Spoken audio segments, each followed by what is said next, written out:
9 साल की Atika government medical college Jammu में जिंदगी और मौत के बीच लड़ाई लड़ रही है। इस 9 साल की बच्ची का क्या कसूर? ये 9 साल की बच्ची जो है ये रजौरी की रहने वाली है और रजौरी में एक दो परिवारों के बीच में एक लैंड डिस्प्यूट का मामला है, जिस डिस्प्यूट के चलते परिवार का ये कहना है कि इस बच्ची के ऊपर हमला किया गया और हमला होने के बाद इस समय पोजीशन ये है कि बच्ची क्रिटिकल पोजीशन में गवर्नमेंट मेडिकल कॉलेज जम्मू की इमरजेंसी में है और वहां पर जिंदगी और मौत के बीच लड़ाई लड़ रही है। इस बच्ची की जो मेडिकल रिपोर्ट भी मैंने देखी, उस मेडिकल रिपोर्ट में भी जो है डॉक्टर्स ने असॉल्ट केस इसे बताया है और परिवार का भी ये कहना है कि हमने जब कंप्लेंट करने के बाद इस मामले में एफआईआर तो लग चुकी है, लेकिन अभी तक हमलावरों को गिरफ्तार नहीं किया गया है। मेरे साथ रजौरी के ही रहने वाले मोहम्मद फारूक हैं, जिनकी वो बेटी है। इनसे बात करते हैं और समझते हैं कि आखिर ये क्या मामला हुआ और अतिका कौन है। मुझे मोहम्मद जी ये बताएं कि आप रहने वाले? मैं रजौरी कोटधड़ा का रहने वाला हूँ। कोटधड़ा का रहने वाले हैं। ये कल कब का वाकया हुआ, कब हमला हुआ बच्ची के ऊपर? क्या इसी बच्ची के ऊपर हमला हुआ है या और किसी के ऊपर भी हमला हुआ है? ये मेरे ऊपर भी हमला हुआ, मेरे दूसरों बच्चों के ऊपर भी हुआ और मेरी बच्ची के ऊपर भी हुआ।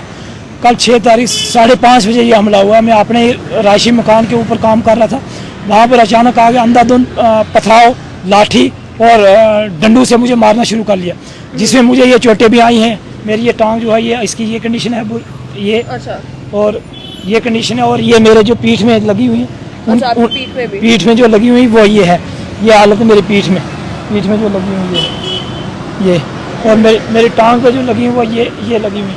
उसके बाद जब बच्चे आके मुझे छिड़काने के लिए मेरे साथ चिपक गए और उन्होंने राड ली हुई थी, जिससे वो पिलर सामान, मेरा घरेलू सामान तोड़ रहे थे। घर में सब दीवार वगैरह सब कुछ अंदर का जो सामान था उन्होंने तोड़ दिया और वहाँ से मारते मारते मेरी बच्ची के ऊपर भी अटैक किया। रोड के साथ इस बच्ची को मारा है? न, घर के अंदर मारा, मेरे घर के अंदर जाके मारा है। और जब ये अटैक किया तो उस वक्त वो बेहोश होगी, ब्लड जो था पूरा लथपथ ब्लड में होगी। मेरी भी खुद की कंडीशन ये है। ये कपड़े मैं आज सुबह से चेंज कर रहा हूँ, ये कपड़े खुद सुबह से चेंज कर रहा हूँ, दूसरे कपड़े इधर पड़े हुए हैं। ये हालत है मेरी। और मैं भी उसके साथ जो शफाफ खाना रजौरी में पहुंचा और वहाँ पर आके बताया, वहाँ से हमें रेफर कर दिया जीएम हॉस्पिटल जम्मू में। अभी में मेरी बच्ची की बहुत बुरी कंडीशन है। ये मामला मेरे ऊपर आज नहीं हुआ है, पहले भी कई बार 2-3 बार पहले भी हमले हो चुके हैं। ये हमलावर आप जानते हैं कि हमला किसने किया था? क्या आप उनके खिलाफ एफआईआर लगा चुके हैं? मैं इससे पहले 2 एफआईआर उनके खिलाफ लगा चुका हूँ और ये तीसरी एफआईआर मैंने लगाई है। पहले भी जो एफआईआर लगी है वो बड़ी ज़बरदस्त लगती है। और जब आईओ कोर्ट में चलान पेश करता है तोड़ मोड़ के बिल्कुल नॉर्मल से चलान पेश करता है। एक ही आईओ जो कि कांस्टेबल भर्ती हुआ था और अब वहाँ एएसआई बन चुका है। मेरे पहले 2 केस में वही इन्वेस्टिगेशन कर रहा है और इस केस में भी वही इन्वेस्टिगेशन कर रहा है, जिससे मुझे बिल्कुल टोटली ये उम्मीद से मैं बेखबर होगा कि मुझे कोई भी इंसाफ जो है वो नहीं मिलेगा और ना ही मुझे कोई इंसाफ देने वाला है। एफआईआर लग चुकी है, लेकिन आप ये कह रहे हैं कि अभी तक इंसाफ की आपको कोई उम्मीद नहीं? मुझे कोई उम्मीद नहीं, क्योंकि ये जो आईओ है उनका ही आदमी है। पिछले 2 इन्वेस्टिगेशन में भी यही आईओ और आज भी यही आईओ। अतिका का जानना चाहूंगी इस समय बच्ची की कंडीशन क्या है? आप पहले उसे क्या रजौरी में ही किसी अस्पताल में लेके आए, वहां से उसे यहाँ पर शिफ्ट किया गया है? जब वहाँ अस्पताल पे बच्ची को आप लेकर गए तो वहाँ पर डॉक्टर्स ने क्या बताया कि कंडीशन कैसी है? जब हम रजौरी लेकर गए उन्होंने बोला इसकी बहुत बैड कंडीशन है और जितना भी जल्दी हो सकता है आप इसको जम्मू में पहुँचाएं। तो जम्मू में हम रात के 3:30 बजे यहाँ पर पहुँचे। उस टाइम से लेकर अभी तक बेहोश है। कोई मुझे उम्मीद नहीं है कि बच्ची मेरी बच पाएगी या नहीं। मैं सब लोगों से यही अपील करता हूँ कि दुआ करें मेरी बच्ची बच जाए। मेरी बच्ची बच गई तो सब कुछ मेरे लिए है। बात की इंसाफ या दूसरा बात है, मेरे पहले सबसे बड़ी बात है बच्ची। और मैं ये एडमिनिस्ट्रेशन से एसएसपी रजौरी जो बहुत हैनेस्ट आदमी, मैं उनसे भी अपील करता हूँ। एक तो आईओ को जो कि 20 साल से यहाँ रजौरी हॉस्पिटल में पुलिस स्टेशन में बैठा हुआ है, एक तो उसको मेहरबानी करके यहाँ से शिफ्ट करें ताकि इस तरह के कातलाना हमले ना हो और ऐसे गुंडे और गिरदार लोगों के साथ कोई भी मिलाप ना करे। मुझे बताएं, रात को 3:30 बजे जब आप इमरजेंसी में अपनी बच्ची को लेकर पहुंचे यहाँ पे, तो वहाँ डॉक्टर्स ने उसको देखा होगा, क्या बताया आपको? कहाँ चोटें आई हैं? क्या सर में चोटें आई हैं? किस वजह से वो बच्ची बेहोश है? अभी उसकी कंडीशन क्या है? उसकी बुरी कंडीशन है, सर पूरा जो है फटा हुआ है, ये वाली जगह फटी हुई आंखें बिल्कुल बंद हैं और शरीर पे जो है पूरा सोच और अब तक कोई बात नहीं कर रही, कोई कुछ नहीं कर रही, बिल्कुल बेहोश में पड़ी हुई है। तो मैं उम्मीद करता हूँ रब से कि मेरी बच्ची ठीक हो जाए। तो और मैं क्या कह सकता हूँ। और खासकर एसएसपी से ये मैं अपील करता हूँ कि ऐसे गुंडों को जल्द ब जल्द गिरफ्तार करे। कल किसी बच्ची के साथ ही ऐसा ना हो। आज तो मेरी बच्ची के साथ हुआ है, कल किसी और बच्ची के साथ भी यही होगा तो दूसरा क्या करेगा। मुझे बताएं कि आपने कहा कि आपके उस समय घर पे आपके साथ और भी 2-3 बच्चे थे, तो उन बच्चों के ऊपर भी क्या हमला किया हुआ, क्या उनमें से भी किसी को चोट आई है या अतिका को ही चोट आई है? मेरे हलीमा जो बड़ी लड़की उसको भी चोट आई है, मेरी हतीका तो हॉस्पिटल में है, मेरे छोटे जो बच्चे हैं उनको भी चोट आई है, और मेरी जो मिसिज है इस टाइम सोरा हॉस्पिटल श्रीनगर में एडमिट है। जो कि हार्ट का ऑपरेशन के लिए वो 2-3 दिन से वहाँ पर है। अकेला मैं घर और मेरे बच्चे और मेरे बच्चों की कंडीशन उन गुंडों ने मिल के ये हालत की है, और मुझे बचने की कोई उम्मीद नहीं थी। चंद लोगों ने जो कि दूर से शोरगुल करके तो मुझे बचा लिया। अच्छा, अभी आपसे जानना चाहूंगी, अभी बच्ची क्या इमरजेंसी में ही है या उसे किसी आईसीयू में शिफ्ट किया गया? ना, अभी इमरजेंसी में है, बेड कंडीशन है बहुत बुरी। डॉक्टर साहब ये कहते हैं कि 90% कोई चांसेस नहीं है, 10% आप रब से दुआ करो कि बच जाए। जी, उसकी बच्ची की जो है खाला भी मासी मेरे साथ इस समय मौजूद है। मुझे थोड़ी आगे आ जाएं आप। मुझे बताएं कि क्या पहले भी इस तरीके के हादसे होते रहे, इसी तरीके से हमले होते रहे? रहते हैं, ऐसे ही करते रहते हैं। मैं अभी जम्मू में थी, अभी घर में नहीं थी मैं, तो होते रहते हैं ऐसे। मतलब एक बार पहले इनको मारा था, बहुत ज़्यादा मारा था तब भी, तो अब भी मारा, बच्ची को मारा। फिर पहले मतलब लड़ाई, घर में लड़ाई होती रहती है इनकी बहुत। तो ये पारिवारिक ही डिस्प्यूट है क्या, किसी जमीन का मसला है, कोई घर का ही मसला है जिसकी वजह से ये लड़ाई हो? ही मसला ही है, जमीन के मसले के मामले में। जी, अभी आपसे जानना चाहूंगी, आपने भी बच्ची की हालत देखी होगी, डॉक्टर्स क्या बता रहे हैं कि उसे यहाँ से शिफ्ट करने की जरूरत है या क्या? मैं अभी आई हूँ देखने उसको। अच्छा, अभी मैंने देखा, अभी मैं इधर ही आ गई हूँ देख के उसको। लेकिन बच्ची की हालत ठीक नहीं है। नहीं ठीक उसकी हालत। पिछले अगस्त में भी 2020-21 में एसएसपी जो साहब थे उन्होंने इनको अरेस्ट किया ड्रग्स के मसले में। ये ड्रग्स स्मगलरी भी करते हैं।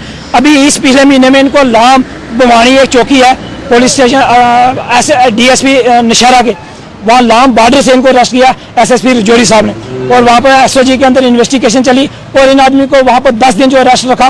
बाद में इन्होंने पैसे वगैरह डाल के तो वहाँ से वो निकल गए। इनके जितने फ़ोन मोबाइल जो है एसएसपी साहब ने जब्त किए, और उनमें जितनी भी कॉलें हैं वो पाकिस्तान से। इनका जो भाई है वो सऊदीया में है, और सऊदीया से उसका लिंक जो है थ्रू पाकिस्तान चैनल चलाता है। और मेरे जैसे गरीब आदमी का बचना बहुत ही मुश्किल है।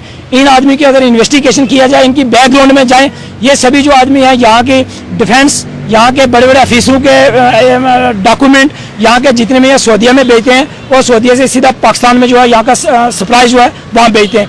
कई बार जो है इनके ऊपर एजेंसी ने भी शिकंजा कसा हुआ है, और मेरे जैसे तो मैं आप चंद दिनों के अंदर। मुझे बताएं, इतने गंभीर आरोप आप उस व्यक्ति के ऊपर लगा रहे हैं, आपने इतने हमले आपके ऊपर हुए, इससे पहले भी आप पर्चा लगा चुके हैं। अगर आप ये कह रहे हैं कि जो आईओ है उन्होंने ठीक से इन्वेस्टिगेशन नहीं की है, क्या आपने कभी कोशिश की कि एसएसपी रजौरी को आप अप्रोच करते, कोई चिट्ठी लेकर, कोई रिप्रेजेंटेशन लेकर उनके पास जाते कि मेरे इस मामले में जो है वो ठीक से इन्वेस्टिगेशन नहीं हुई है, या मेरी जान को खतरा है, मेरे बच्चों की जान को खतरा है, मेरे परिवार की जान को खतरा है, कोई मेरी मदद की जाए? जब मुझे सबसे पहले मारा, मैं जुगल साहब के पास गया, उन्होंने बोला ठीक है हम आईओ के चेंज करेंगे। चंद दिन के लिए आईओ को लाइन हाजिर भी किया गया, उसके बाद वो आज तक वहीं है। उसके बाद जो दूसरे एसएसपी साहब आए, जब मुझे दूसरी बार मारा, वहाँ पर भी मैं जाके मैंने बताया अपना पूरी कंडीशन, फोटो दिखाए सब कुछ। एडिशनल एसपी साहब थे वहाँ पर, उन्होंने भी इन्वेस्टिगेशन किया। उन्होंने बोला अब आपकी एफआईआर लगी है तो कुछ भी होगा हम बताएं। अगले ऑफिस से चले जाते हैं, नेक्स्ट आ जाते हैं, मेरी वही कंडीशन जो है चली जाती है। जो एसएसपी साहब रजौरी हैं ये बहुत ही अच्छे और हनेस्ट आदमी हैं। मैं इनसे भी उम्मीद करता हूँ कि इस आईओ के ऊपर थोड़ी नजर रखें। उनकी जो बच्ची के मामा भी मेरे साथ इस समय मौजूद है, सारी फाइल जितनी मेडिकल रिपोर्ट्स हैं इन्हीं के हाथों में। आपसे जानना चाहूंगी कि जहां एक तरफ आपकी बहन ये बता रहे हैं कि वो सोरा हॉस्पिटल में एडमिट है, उन्हें भी दिल की बीमारी, उनका इलाज वहां पर चल रहा है, ऐसे में इनके घर के ऊपर इस समय जो हमला किया गया है, क्या उम्मीद करते हैं, क्या तवक्का करते हैं रजौरी की पुलिस से, क्या चाहते हैं आप, किस मामले में क्या हो? देखो, सबसे पहले तो मैं आपका शुक्रिया अदा करता हूं जो आप यहाँ पे हमारे ये कुछ जो थी प्रॉब्लम, आप हमारे पास आए हमारे से बातचीत करने के लिए। तो जैसे कि रजौरी पुलिस की बात की, देखो पुलिस के अंदर भी बहुत होनेस्ट आदमी हैं। जैसे कि हमारे अभी एसएसपी साहब हैं, वो बहुत अच्छे होनेस्ट आदमी हैं, बट उसके बावजूद भी हमारी इस पुलिस डिपार्टमेंट के अंदर कुछ ऐसे चंद लोग हैं, जैसे कि इनके अब ये 5-7 साल के इनकी ये ज़मीन का मसला चलता आ रहा है। तो जब इनका कोई लड़ाई होती है या कुछ होता है तो एक ही इन्वेस्टिगेशन ऑफिसर जो है वो वहाँ पे इन्वेस्टिगेशन अपॉइंट किया जाता है। तो हम ये रिक्वेस्ट करते हैं कि ऐसा मत करो, ये एक गरीब बंदा है। तो इन्होंने जैसे कहा कि जो इनके भाई हैं उनके ताल्लुकात पाकिस्तान से, और ये बिल्कुल हकीकत है, और इसके हमारे पास प्रूफ है। आज भी उनके मोबाइल, आज भी उनका सारा सिस्टम, उनके डॉक्यूमेंट, हर चीज़ जो है वो जब्त की हुई है। तो उसके बावजूद भी ऐसे लोग ये जो खुलेआम घूमते हैं, तो यहीं से हमें पता चल जाता है कि हमारी पुलिस क्या कर रही है, तो उनको क्या करना चाहिए फ्यूचर में। तो हम रिक्वेस्ट करते हैं एसएसपी साहब से कि जो ऐसे कुछ लोग हैं इन डिपार्टमेंट में जो कि पूरे डिपार्टमेंट का नाम बदनाम कर रहे हैं, तो इन लोगों पे कार्रवाई की जाए और इन लोगों पे सामने लाया जाए, ताकि जो आने वाला वक्त है उसमें ये जो ऐसे हादसा हैं जैसे हमारे इन भाई के हुआ है। आज इनकी बच्ची छोटी 9 साल की बच्ची है, 9 साल की बच्ची, और इसकी इतनी बुरी क्रिटिकल कंडीशन है कि हम वो कहते हैं कि ना इधर के रहे तो ना उधर के रहे। बट जिन्होंने हमला किया आज वो खुले आसमान के नीचे हवा लगा रहे होंगे, पता नहीं कौन से पेड़ के नीचे बैठे होंगे जाके, ये गलत है।